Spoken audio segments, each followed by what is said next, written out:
Hello and welcome. This video will present the basics on how to prepare your bed for the growing season at Vista Gardens. Preparing your bed for planting can be one of the most important steps to setting your garden up for success for the growing year. It can also be one of the most time-consuming steps during the year, but if done well, it can save you time in maintenance later on. Your first step is planning what you will be planting, as this will determine when you begin preparing your bed.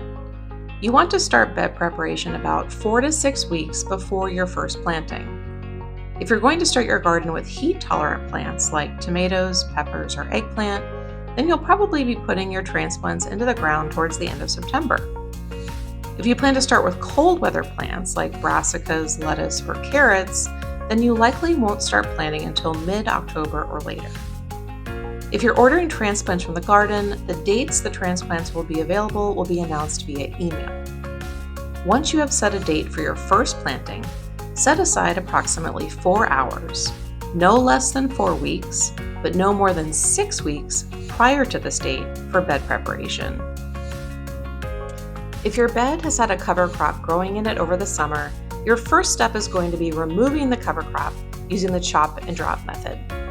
Here at Vista Gardens, we grow nitrogen-fixing legumes like sun hemp or cowpeas over the summer, which convert nitrogen from the air to forms usable by the plant through the help of symbiotic rhizobial bacteria in their roots. That nitrogen is returned to the soil when the cover crop is chopped into small pieces and dropped into the soil to decompose. To do this, take pruning shears and cut the plant into pieces no longer than 4 inches starting at the top and taking it all the way down to the soil level. Do not pull the roots of the plant out of the soil, but rather leave the soil ecosystem undisturbed.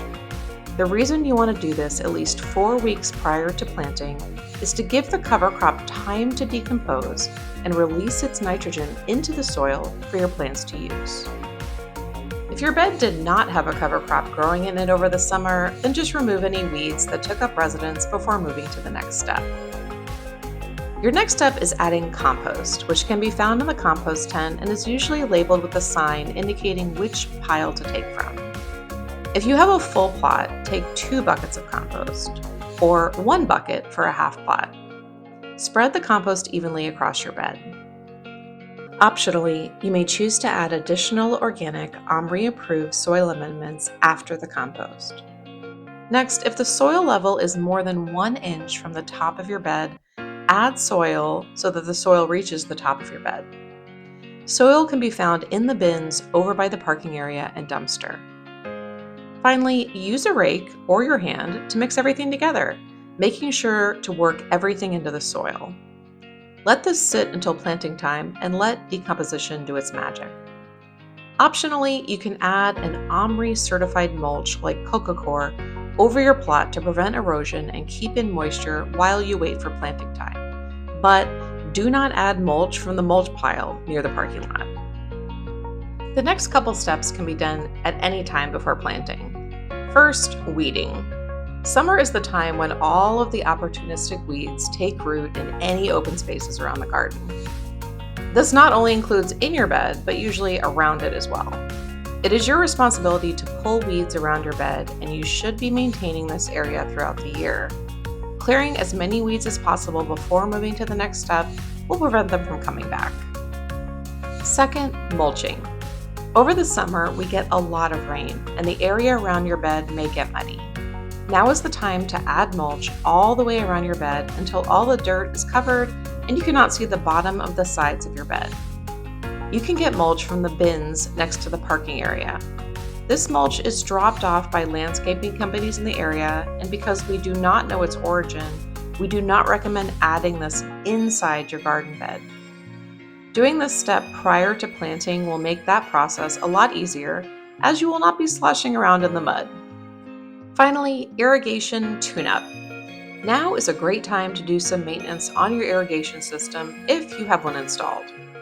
If you do not have one installed but want one, we have another video instructing you on how to do that. Turn off the shutoff valve and take apart all of the pieces. If you have a drip or spray system that can be removed from the bed, It is a great idea to pour a bottle of vinegar down the main line and let it sit for 15 to 30 minutes before flushing it out. Make sure you are flushing it in an area between the beds and not in your bed, as the vinegar will kill a lot of the beneficial microbes living within your plot. Take an old toothbrush and clean all of the buildup in the parts of your system. The water at Vista Gardens is well water and contains a lot of iron, so it is common to see a rust-colored buildup. When you're done flushing the system and have put everything back together, put everything back and make sure each of your sprinkler heads or drip lines is flowing smoothly. This has been bed preparation at Vista Gardens. Once you complete all of the steps outlined in this video, you'll be ready to put your transplants or seeds right into the ground on planting day. We hope you now have everything you need to set up your garden for success over the year.